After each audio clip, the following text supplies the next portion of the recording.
Gracias. Vamos a invitar a nuestro pastor Carlos Machado, quien nos trae el tema Un fundamento inconmovible. Prestemos atención, hermanos, y que el Señor nos hable a nuestros corazones. Adelante, pastor.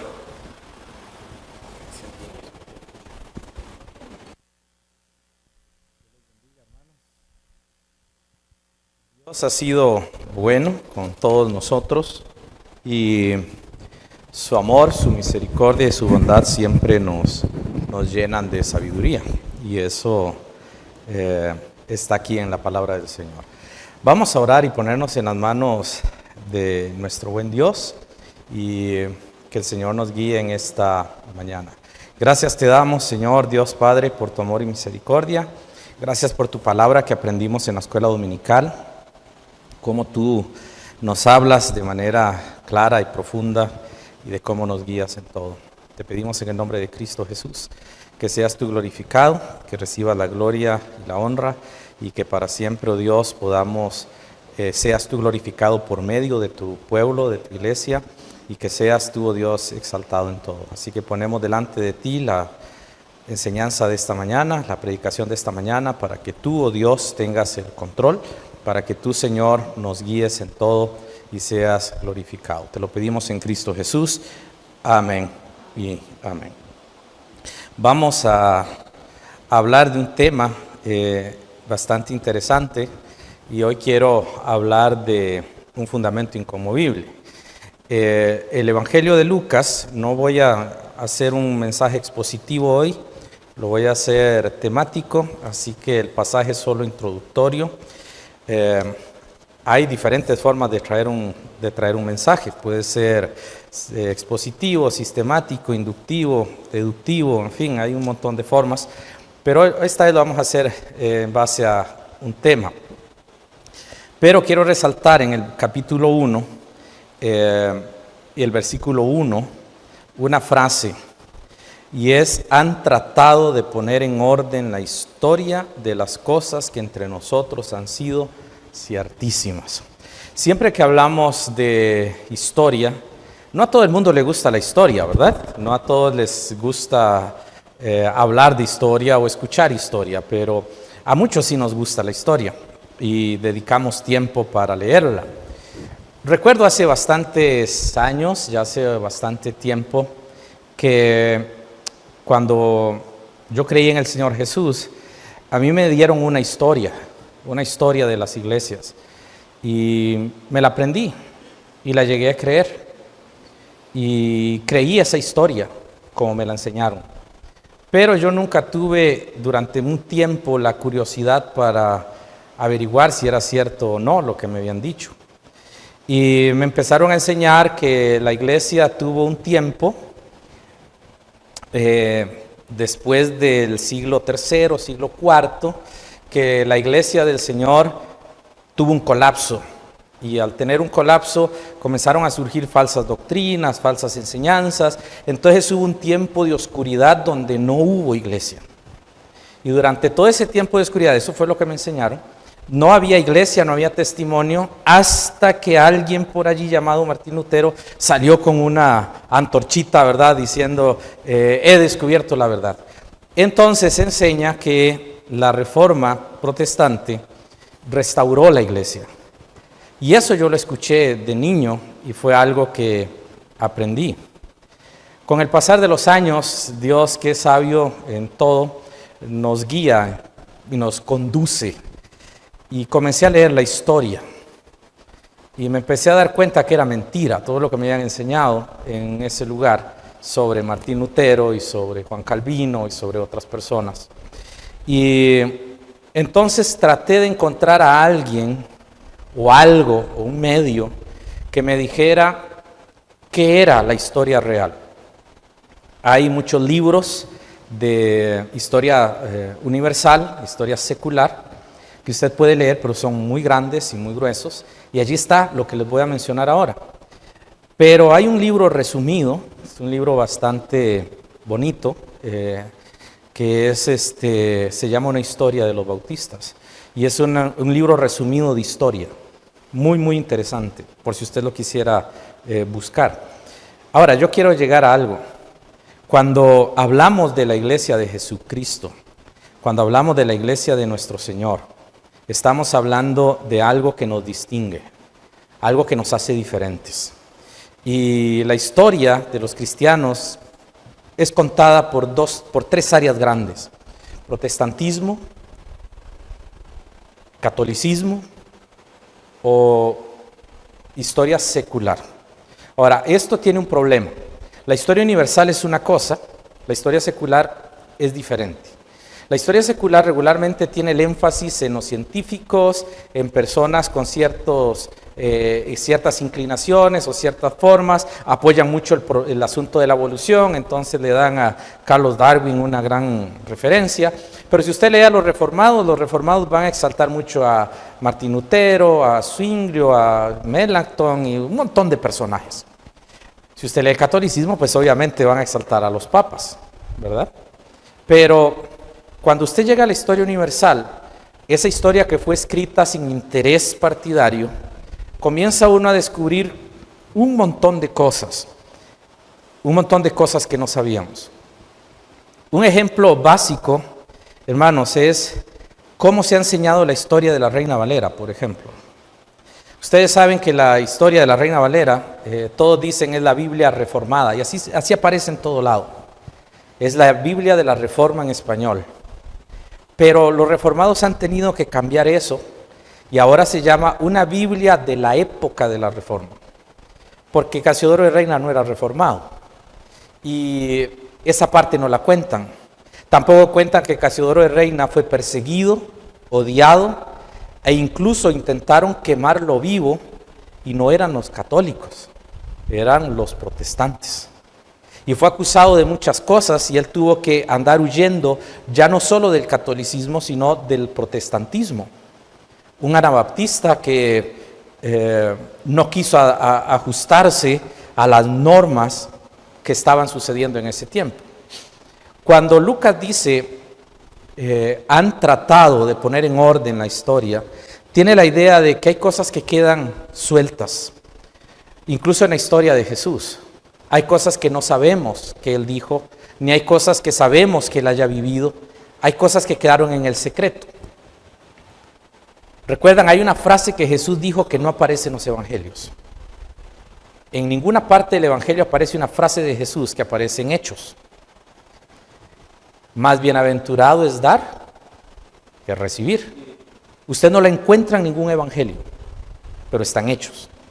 ¿Por qué está de esa forma? Porque lo que Dios está diciendo es que la historia siempre va a dejar huecos. No podemos correr toda la historia. Como dice el Evangelio de Juan al final, si nos ponemos a escribir toda la historia, no cabrían los libros en el mundo. Eso es muy difícil. Entonces, mucha gente ha tratado de resumir eso. Hoy quiero hablarles primero de la iglesia que Cristo fundó, y la otra semana vamos a hablar un poquito de historia de la iglesia, de los lombardos, tal vez nunca han escuchado hablar de ellos, o tal vez hablamos de los anabaptistas ortodoxos, que tal vez nunca han escuchado, o quizás podemos hablar de las pequeñas iglesias baptistas de Inglaterra, que la mayoría de la gente tampoco la ha escuchado. Cuando nosotros hablamos de un grupo, de una denominación, regularmente oímos una historia basada a sus principios, y creo que es lo que tenemos que hacer nosotros y entender por qué nosotros no celebramos la Reforma Protestante. Nunca hacemos aquí una actividad para los 500, no sé cuántos años de la Reforma Protestante, no hacemos eso. Tampoco tenemos a Zwinglio ni a Lutero, casi la mayoría ni sabe quiénes son, y no es algo que no sea relevante. Pero hoy quiero que empecemos a hablar de la historia de la primera iglesia.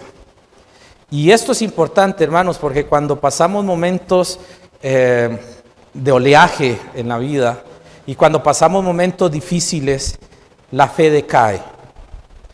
La gente comete errores, la gente comete pecados, la gente hace todo eso, pero eso es la gente, las personas. La iglesia de Cristo siempre permanece a pesar de todas las circunstancias que pasen. Quiero mencionarles lo primero, que la iglesia de Cristo fue fundada durante su ministerio terrenal, aquí en la tierra. Porque las historias, volvemos a lo mismo, tergiversan los contenidos bíblicos. Y a veces no creemos tanto a la Biblia como a lo que la gente nos dice. Un principio básico, hermanos, un principio básico del estudio de la vida espiritual es que usted tiene que conocer su Biblia. Usted tiene que saber qué está leyendo y por qué está leyendo. Cuando uno se encuentra personas que toman el libro de Dios tan a la ligera, no aprenden la palabra de Dios, no pueden crecer en ella. Entonces comienzan a creer ideas. Yo nunca he recomendado, y ustedes saben bien, y lo he dicho entre los pastores también, yo nunca recomiendo una Biblia de estudio. Nos pasa las del hermano Eric. Tenemos una Biblia y no nos hemos fijado qué dice. Muchos tienen Scofield. Tal vez usted la ha tenido, la Biblia anotada de Scofield. O quizás ha tenido Ryrie. O quizás ha tenido la Biblia de estudio Holman. O tal vez tiene la Biblia de estudio MacArthur. O qué sé yo, la del Diario Vivir. O la Biblia Arcoíris. O cualquiera de esas Biblias de estudio. ¿Sabe cuál es el problema de la Biblia de estudio? Que a usted lo alejan del texto para que usted vea el comentario. La gente cuando dice yo no entiendo la palabra de Dios, regularmente es porque no ha tenido un hábito de leerla y de estudiarla. Siempre que alguien dice es que yo no la entiendo, no tiene hábito de leerla. No sé cuántos entienden el Quijote de la Mancha, porque nadie la lee y no hay hábito de leerlo. Cuando hablamos de la palabra de Dios, hablamos de algo que tenemos que ir aprendiendo. La Iglesia de Cristo fue fundada durante su ministerio terrenal. Y lo primero que vemos es que Cristo la estableció en un periodo de tiempo. Varios hermanos tienen ideas y sus pruebas para eso, pero la Iglesia de Cristo estuvo fundamentada entre el bautismo de Jesús y la institución de los apóstoles. En ese periodo de tiempo. Eso fue menos de un año, pero no sabemos en qué fecha sucede eso. Al Señor no le interesa que nosotros sepamos cuándo Él fundó su iglesia. Lo que a Él le interesa es que Él fundó su iglesia y que la hizo y que es su iglesia. ¿Okay? No es del pastor, no es de los líderes, no es nuestra, ni siquiera nosotros nos pertenecemos. La iglesia es de Jesucristo. Ahora, Él instituye entre un periodo de tiempo entre el bautismo y la institución de los apóstoles. Y le quiero probar que Jesús no instituyó la iglesia en Hechos 2. Mucha gente ha dicho que en Hechos 2 nace la iglesia, allí comienza la iglesia. Pero vamos a ver que no es cierto, que no es posible. La iglesia no pudo nacer en Hechos 2. Y lo vamos a demostrar. Vamos a ver un pasaje, Mateo 10, 21. Mateo 10, 21. Y quiero que usted vaya poniéndole la atención a eso, para que usted vea ciertos principios básicos, interesantes de la Biblia. Hechos 10, versículo 21. Hechos 10, 1. Se me añadió un 1 ahí, un 2. Hechos 10, 1. ¿Lo tenemos? Dice así: entonces, llamando a sus 12 discípulos, les dio autoridad sobre los espíritus inmundos. ¿Cuántos está llamando Jesús? 12. Ok, ahora aquí hay algo interesante, el verbo llamar.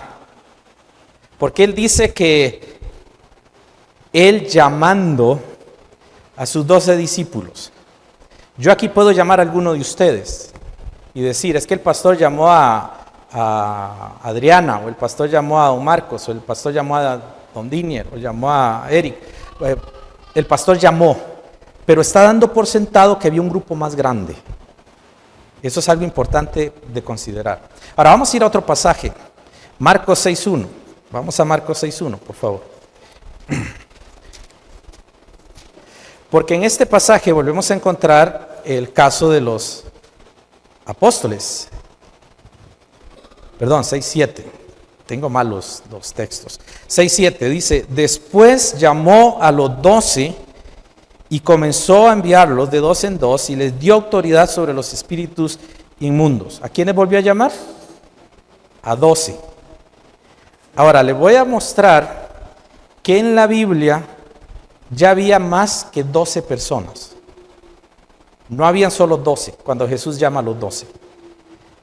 Y vamos a verlo en la palabra de Dios, Lucas capítulo 6. Vamos a ver si en ese sí puse bien el versículo. Lucas capítulo 6, el versículo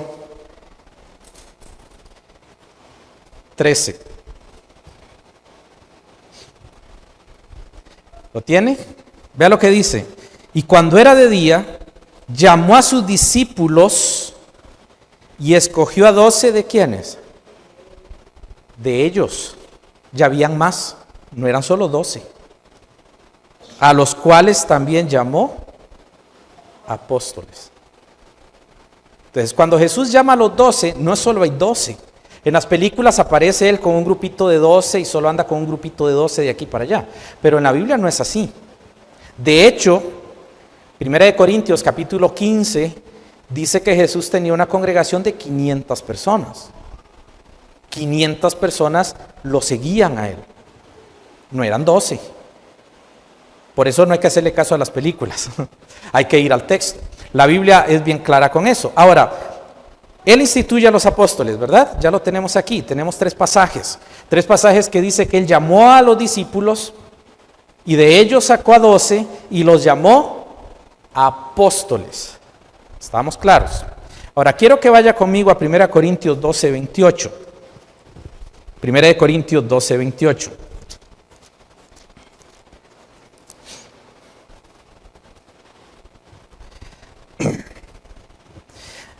La primera frase de ese versículo es esencial. Y aún nos puso Dios, ¿dónde? ¿Dónde los puso? En la iglesia. Primeramente, ¿qué? Apóstoles. ¿Dónde puso los apóstoles Jesús? En la iglesia. ¿Y qué decía Lucas? Que él llamó a sus discípulos, escogió a 12 y los llamó apóstoles. Ahora, este pasaje no es el único. Vamos a Efesios capítulo 4. Efesios capítulo 4. Versículo 11. Y él mismo, esa frase, subráyela ahí, él mismo constituyó ¿qué? Él mismo constituyó a unos apóstoles. ¿Quién fue el que instituyó los apóstoles? Cristo mismo. Pero Pablo dice que fue en la iglesia donde lo hizo. En uno de los estudios de Hebreos, ustedes van a ver cómo la iglesia sí está en el Antiguo Testamento. ¿Sabe que mucha gente dice que no aparece en el Antiguo Testamento? Hay una profecía de la iglesia en el Antiguo Testamento. ¿Qué es un misterio del Antiguo? Sí, es algo que no entendían ellos, pero sí aparece en el Antiguo Testamento. Lo van a ver en Hebreos, pero les voy a adelantar solo lo que dice el pasaje. El pasaje dice, en medio de la congregación te alabaré. Y Hebreos lo utiliza para referirse a la iglesia. Y Mateo, el último capítulo, el capítulo de la Cena del Señor, dice que cuando él terminó de celebrar la cena, cantó un himno. ¿Dónde estaba Jesús? En la iglesia. Aunque Hebreos va a usar congregación, en el griego es eclesía. En medio de la eclesía te alabaré. Dios está instituyendo su iglesia ¿dónde? Antes de morir. Ahora, vamos a Mateo capítulo 18, no vamos a estudiar cada pasaje, lo que dice el pasaje, lo que estoy es demostrando lo que la Biblia enseña sobre la iglesia. Mateo capítulo 18, versículo del 15 hasta el versículo 20, usted tiene el debido proceso para tratar ciertos problemas internos de la iglesia. Dice que si el hermano pega contra ti, va solo. En el verso 16 hay que llevar testigos y eso no se soluciona. Y si no se soluciona, en el verso 17 dice, dilo a la iglesia. Volvemos al mismo principio de interpretación bíblica. En el método inductivo, que es el método más básico para aprender a estudiar la Biblia. Es un método muy básico. Usted hace 6 preguntas. Y una de esas preguntas es, ¿qué dice el pasaje? Cuando ya usted entra en hermenéutica, sí ya va a haber más cosas, pero una de las cosas es que cuando usted dice, ¿qué ve en el pasaje? Lo primero que yo veo es que el verso 17, el verbo no está en futuro. Él no dice, si no los oyere a ellos, entonces tienen que ir y hablar con la iglesia, cuando esté en la iglesia. No, él da por sentado que la iglesia está. Dilo a la iglesia. Él menciona eso. O sea, Jesús no estaba fuera de la iglesia. Ahora, solo hago una aseveración lógica de sentido común. Si Hechos 2 es donde se funda la iglesia, ¿quién fue el que fundó la iglesia entonces? ¿Quién fue el que vino en Hechos 2? ¿No fue Jesús? Si en Hechos 2 la iglesia fue fundada por el Espíritu Santo. Pero la Biblia es bien clara que el fundamento es Cristo, no hay otro fundamento. Ahora quiero que vayamos a Mateo 26, por favor. Mateo 26, estamos cerquita allí. Vea el versículo 17. El primer día de la fiesta de los panes sin levadura, vinieron los discípulos a Jesús diciéndole, ¿dónde quieres que preparemos para que comas la Pascua?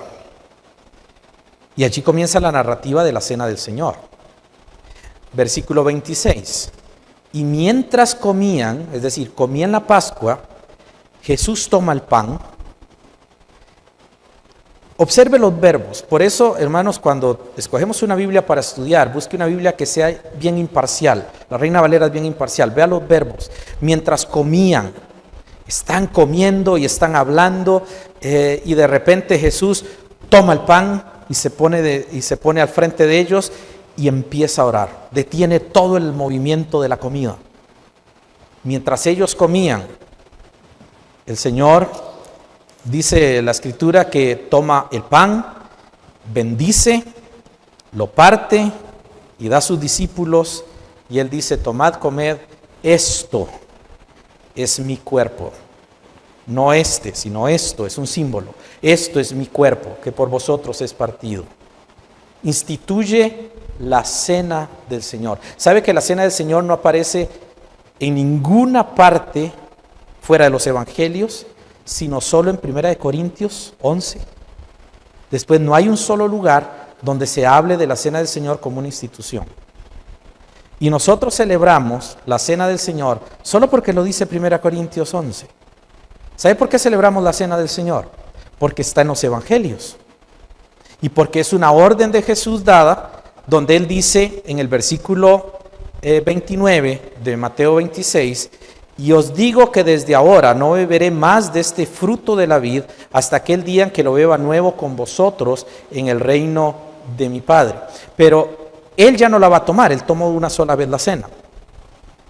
Pero Pablo dice en 1 Corintios, que es uno de los pasajes que cada vez que hacemos la cena del Señor lo repetimos, en 1 Corintios capítulo 11, el apóstol Pablo dice lo siguiente. Dice en el versículo 23, porque yo recibí ¿de quién? Del Señor, lo que también os he enseñado, que el Señor Jesús, la noche que fue entregado, vuelva a observar otra vez el texto. Observe el texto. No fue Pedro, no fue Juan, no fue Judas Tadeo, no fue Felipe, no fue ningún apóstol el que le dijo a Pablo, Jesús nos dijo esto de la cena y tienes que seguirlo haciendo. Fue el mismo Señor Jesús quien se le apareció a Pablo y le dice, le narra lo que sucedió allá en la cena y le dice, usted tiene que enseñar eso a las iglesias. ¿Por qué Jesús iba a tomar un elemento antes de la venida del Espíritu Santo para que fuera una señal de la iglesia, un memorial para la iglesia? Que hermano, ya la iglesia estaba. Ya la iglesia había sido instituida por Jesucristo antes de él morir. De hecho, no tendría sentido muchos pasajes en la Biblia sobre lo que Cristo hizo con su iglesia. Lo segundo que vemos en esto es que Cristo estableció su iglesia con una naturaleza permanente. Mateo 16, 18. Las puertas del infierno, las puertas del Hades, de la muerte, no prevalecen contra ¿quién? Pero ¿cuándo lo dijo Jesús? ¿Ya había muerto? No. Él dice, yo te digo que tú eres Pedro, y sobre esta roca edificaré mi iglesia, y las puertas del Hades no prevalecerán contra ella. Edificaré. Otra vez un verbo. En toda la Biblia, cuando se habla de la iglesia instituida, se llama fundamento. Fundamento es la base principal. Pero cuando se habla del término edificar, se habla de lo que sigue en el edificio. Y se utiliza mucho en 1 Corintios capítulo 3. Cristo edificando su iglesia por medio suyo y por medio de mí. Todo lo que hacemos en la iglesia es Cristo edificando su iglesia. Pero ¿dónde está el fundamento? Efesios 2:20, el fundamento está en los apóstoles y profetas, siendo Jesucristo la principal piedra del ángulo. Él puso la piedra, Él fundó su iglesia y Él dijo, yo la edificaré, pero ya estaba. O sea, no simplemente está diciendo, voy a empezarla en un futuro, no, Él está diciendo, ya puse el fundamento, yo la voy a edificar, yo soy el que la voy a hacer. Yo voy a hacer que la iglesia sea lo que yo quiero que sea, es mi iglesia. Ustedes no la edifican, yo la edificaré. Por eso es que cuando pasamos situaciones, la iglesia no cae, la iglesia no puede terminar, la iglesia no puede dejar de ser, la iglesia de Cristo siempre está. Por eso cuando usted lee la historia de la Reforma, que hubo un tiempo sin iglesia y que salió Martín Lutero como el caudillo ahí, el que estaba libertando, eso es mentira. Jesús dijo que su iglesia no puede faltar, su iglesia siempre iba a estar. ¿Hace cuánto existen las iglesias del Señor Jesús en esta tierra? Usted sabe que las iglesias siempre han estado. Nosotros estamos un tiempo y nos morimos o nos vamos, pero la iglesia del Señor siempre va a permanecer. Jesús prometió en Mateo 28:20, la gran comisión.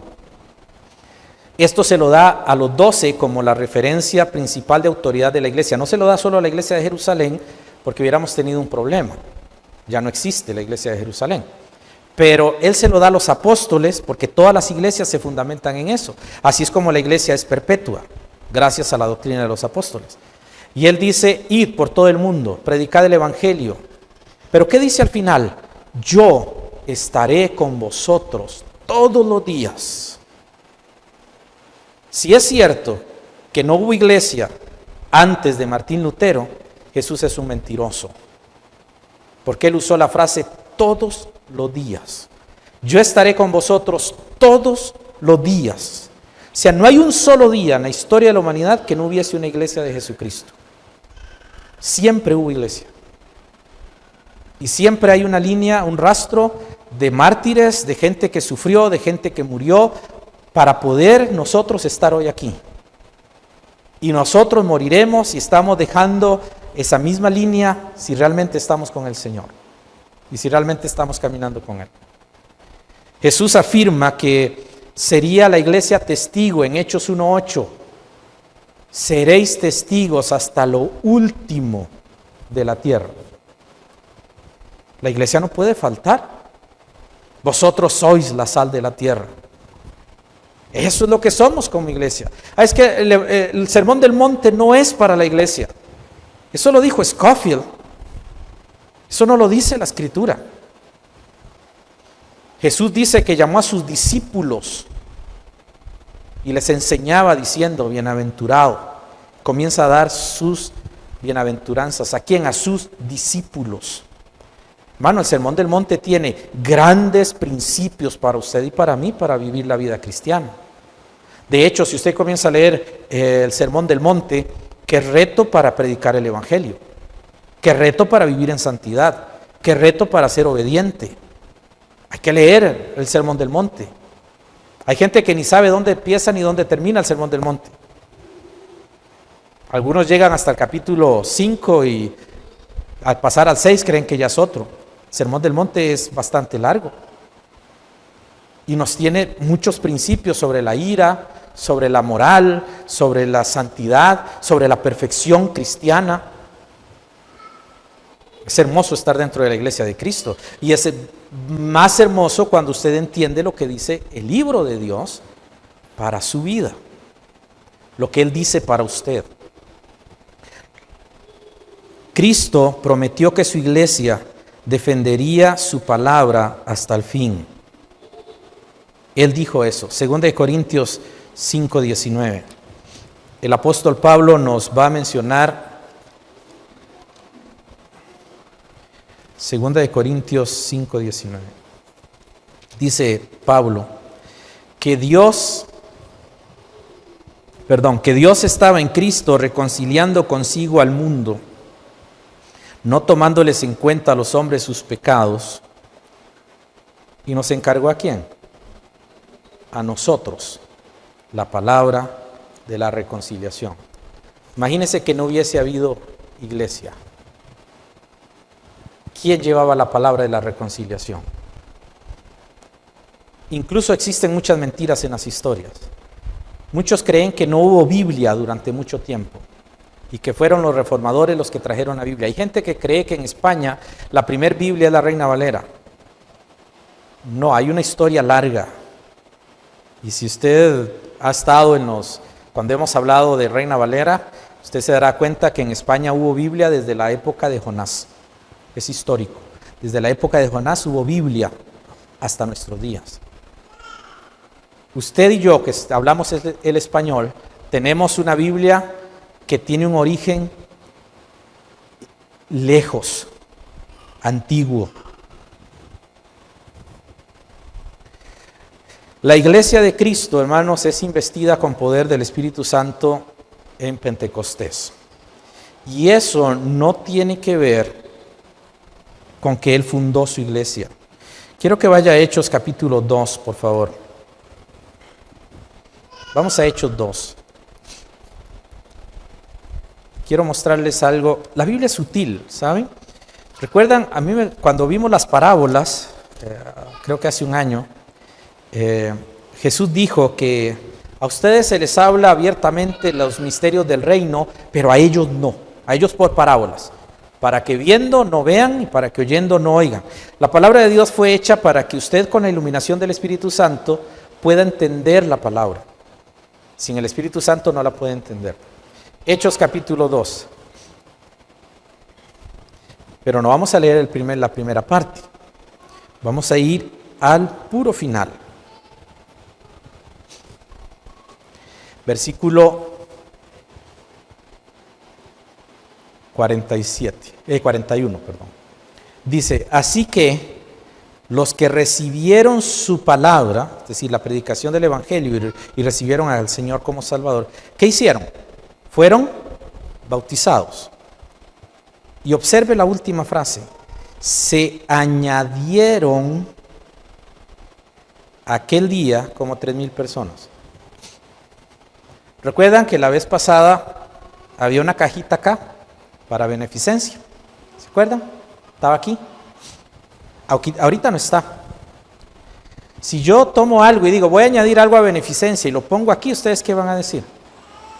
No estoy añadiendo nada, estoy tirando las cosas. Yo añado donde existe algo. Yo añado donde hay algo. Si no hay nada, yo inicio.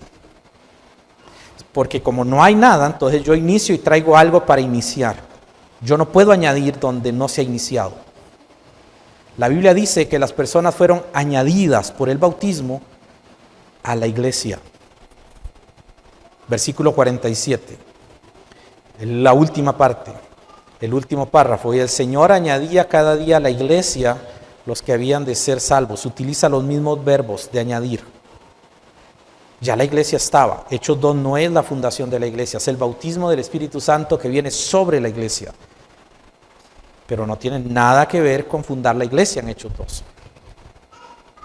Hemos creído a veces cosas que dicen los teólogos, no lo que dice el texto bíblico.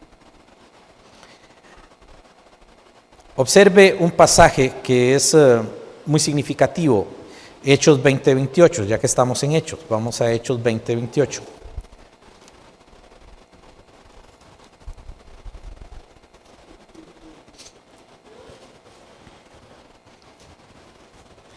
Vea lo que dice Pablo. Por tanto, mirad por vosotros. Está hablándole a todos los pastores de la región de Mileto a Éfeso, versículo 17. Aquí no es una iglesia con varios pastores, aquí son varios pastores de varias iglesias que están reunidos. Y él dice, mirad por vosotros y por todo el rebaño o la familia de Dios, velen por todo ello, la familia de Dios, en que el Espíritu Santo os ha puesto por obispos para apacentar. ¿Qué van a apacentar? La iglesia del Señor. ¿Y cómo la ganó? ¿Cómo Jesús iba a ganar su iglesia si no existía? Porque si la iglesia nació en Hechos 2, Jesús murió antes de que naciera la iglesia. Pero el versículo dice que Cristo ganó la iglesia con su propia. Esas pequeñas cláusulas. Está hablando del cuerpo del Señor, está hablando del momento en el que Él estaba en la cruz, su propia sangre. Cristo redimió, Cristo compró, Cristo ganó su iglesia con su sangre. Él no hubiera podido hacer eso si la iglesia no existía. Es el mismo error calvinista. Usted fue elegido en la eternidad pasada. Eso es un error. Dios no puede elegir lo que no existe. Dios no puede salvar lo que no existe. Dios solamente puede salvar aquello que existe. Por eso solo usted, en el momento que usted exista, puede ser salvo o no. Y la salvación es un acto de convencimiento. En Hechos 1:8 encontramos también que el Espíritu Santo viene sobre la iglesia y sucede algo. El Señor Jesús nos dice allí, pero recibiréis poder cuando haya venido sobre vosotros el Espíritu Santo y me seréis testigos en Jerusalén, en toda Judea, en Samaria y hasta lo último de la tierra. Recibiréis poder. Él no dijo, fundaré mi iglesia aquí. Él da por un hecho que ya estaba. Eso es igual que el bautismo. He oído gente decir, es que el bautismo de Juan no es el bautismo cristiano. ¿Dónde dice eso la Biblia? ¿Dónde? No hay un solo pasaje que diga eso. Si yo digo que el bautismo nuestro no es igual que el bautismo de Juan, estoy diciendo que el bautismo de Juan, que fue dado por el Padre, no duró nada. ¿Por qué Jesús no cambió el bautismo? No vamos a ver los textos porque es mucho, pero ¿por qué Jesús no recibió a Pedro y a Juan y les dijo, tengo que volverlos a bautizar? Juan capítulo 4, versículo 2 dice que Jesús no bautizó a nadie en agua. Él aceptó el bautismo de Juan sobre sus discípulos. Y esa autoridad de Juan, porque no era Jesús, Jesús no fue el que mandó a bautizar, hermanos. Jesús no mandó a bautizar a la iglesia. Quien manda a bautizar a la iglesia es el Padre. Aquel que me envió, dice en Juan 1:21 creo, dice Juan el Bautista, aquel que me envió a bautizar, ese mismo me dijo, cuando veas a este que desciende el Espíritu Santo sobre él, él es el que bautiza con el Espíritu Santo. No es, hermanos, lo que muchas veces nos han dicho. Cuando leemos el pasaje con la letra pequeña, nos damos cuenta cómo a veces nos han engañado con doctrinas y enseñanzas que no están en la palabra de Dios. El bautismo de Juan es el mismo que seguimos practicando, es el bautismo enviado por el Padre. Por eso es tan importante para nosotros el bautismo. No es una ocurrencia de Jesús, no es una ocurrencia de un apóstol, es una orden de Dios el Padre. La iglesia se autoriza para llevar el evangelio en el discipulado, ya lo vimos en la gran comisión. Ir, ese verbo es un participio en griego y es yendo a ser discípulos. A ser discípulos, esa es la orden, a ser discípulos. ¿Y cómo los hago? Bautizándolos en nombre del Padre, del Hijo y del Espíritu Santo y enseñándoles que guarden todas las cosas. Ahí estamos hablando de la membresía en una iglesia, que es otro tema que vamos a ver más adelante en los distintivos. Por eso cuando nosotros hablamos, y quiero ver la última parte, yo sé que el tiempo ya se me fue, la iglesia de Cristo es fundamentada en la doctrina de los apóstoles. Hechos 2:42 nos dice que perseveraban en la doctrina de los apóstoles. Ellos estaban fundamentados en lo que los apóstoles decían. Nosotros hacemos lo mismo, estamos fundamentados en este libro, en la palabra de Dios. Dios puso pastor como un ministerio guía, 1 Pedro 5 del 1 al 4, y también lo puede ver en Hebreos capítulo 13 del 5 al 17. Es un guía, es el guía espiritual que Dios puso en la iglesia. Y puso diáconos o servidores para que sirvan a la iglesia, para que sean útiles en el crecimiento de la obra. Y aquí es donde, hermanos, quiero hacerles un reto. ¿Cómo está edificando en la iglesia de Cristo? ¿Cómo edifica en la iglesia del Señor? Así rápidamente vamos a 1 Corintios capítulo 3 y vamos a ir concluyendo con ese pasaje. 1 Corintios capítulo 3 dice Pablo en el versículo 10: conforme a la gracia de Dios que me ha sido dada, yo como perito arquitecto puse el fundamento y otro edifica encima, pero cada uno mire cómo sobreedifica. Aquí está hablando de la iglesia local de Corinto y se refiere a nosotros también. Porque nadie puede poner otro fundamento que el que está puesto. ¿Quién es el fundamento? Jesucristo. Si sobre este fundamento, sobre Jesucristo, alguno edificare oro, plata, piedras preciosas, madera, heno, hojarasca, la obra de cada uno se hará manifiesta, porque el día la declarará, pues por el fuego será revelada, y la obra de cada uno, cual sea, el fuego la probará. Si permaneciere la obra de alguno que sobreedificó, recibe recompensa. Si la obra de alguno se quemare, él sufrirá pérdida, si bien él mismo será salvo, aunque así como por fuego. Y el verso 16 dice: ¿no sabéis que sois? Está hablando de la iglesia local, aquí no habla de individuos, aquí habla de la iglesia local. ¿No sabéis que sois templo de Dios y que el Espíritu de Dios mora en vosotros? Si alguno destruyere el templo de Dios, Dios le destruirá a él, porque el templo de Dios, el cual sois vosotros, santo es. ¿Cómo estoy edificando en la iglesia? ¿Cómo estoy haciendo el trabajo de maestro de obras o del que pega el piso? ¿Cuál es el trabajo nuestro en la iglesia? ¿Y cómo lo estoy haciendo? ¿Cómo lo estoy haciendo? Ese piso que usted ve allí tiene más de 30 años, creo. Y ese piso está firme. La pregunta es, ¿sabemos quién lo puso? No. Pero Dios sí sabe. Cuando nosotros edificamos, tenemos que edificar con calidad, aunque nadie más sepa, aunque solo Dios sepa. Y yo tengo que edificar para que la iglesia crezca, para que la iglesia sea más fuerte. Cuando hablamos de distintivos, hermanos, y quiero cerrar esa parte, y hablamos de los distintivos bautistas, estamos hablando de principios bíblicos. Saben, mucha gente ha tratado de encasillar a los bautistas en una denominación. No somos una denominación. ¿Saben cómo es una denominación? Si usted entra a los nazarenos, todos creen igual. Y hay una cúpula que maneja todas las iglesias. Si usted va a las asambleas de Dios, todos creen igual. Si usted va a una iglesia evangélica, todos creen igual. Todas las iglesias creen igual. Todas se unen a un credo, a una confesión de fe. Pero nosotros tenemos un dicho: donde hay dos bautistas, hay tres opiniones diferentes.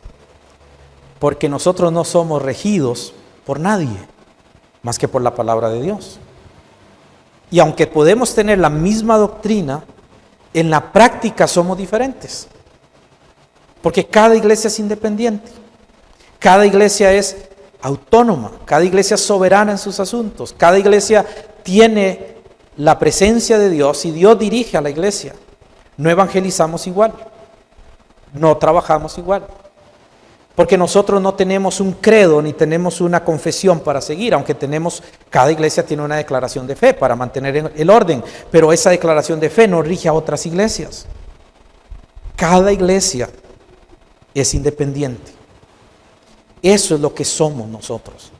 Y cuando hablamos de eso, hermanos, mucha gente se ofende por el término. ¿Y sabe por qué se ofenden? Porque los estamos sacando del esquema. No somos igual que los demás. Somos muy diferentes. Me gustaría que usted esté un día en una reunión de pastores bautistas y usted oiga a los pastores conversar y hablar y dialogar sobre teología. Usted se va a asombrar el montón de opiniones que hay, pero aprendemos a respetarnos, porque hemos aprendido que Dios es el que da la palabra. Ahora, en las doctrinas esenciales todos creemos igual. Las secundarias diferimos un poco, pero Dios nos sostiene por este libro, no nos sostiene por una declaración de fe aparte. Somos quienes practicamos una frase: solamente la Biblia. En todas las iglesias hay algo más, pero entre nosotros no.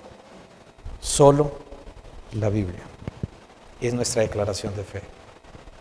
Nos estamos distinguiendo como iglesia del Señor, nos estamos distinguiendo como una iglesia que ama a Jesús, nos estamos distinguiendo como una iglesia que estudia las Escrituras y que se acerca al Señor. ¿Cómo estamos? ¿Dónde está su mirada? ¿En el libro de Dios o en el hermano que está a la par? Todos vamos a fallar, todos vamos a pecar, solo Cristo no. Así que, ¿dónde vamos a tener los ojos puestos? ¿Qué dijo Pablo en Hebreos? Puestos los ojos en Jesús. En Jesús. Ni siquiera en la iglesia. La iglesia es de Cristo y tiene distintivos, pero los va a tener cuando tenga su mirada puesta en Jesús. Cuando la iglesia deje de ver a Jesús, ya no es iglesia de Cristo.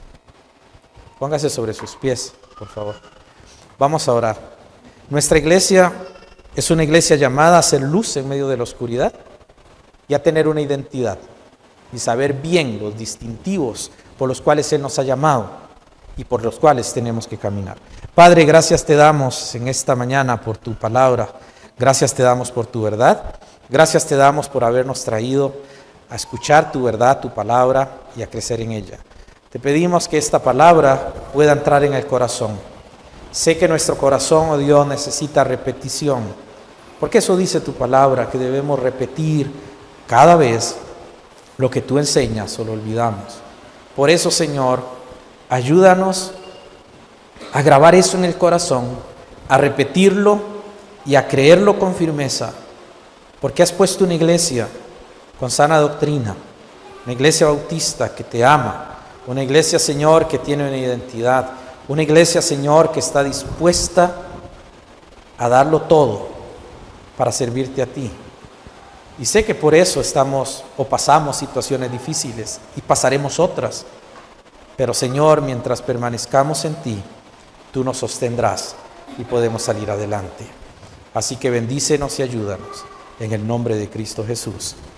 Amén y amén. Muchas gracias, hermanos. Pueden sentarse.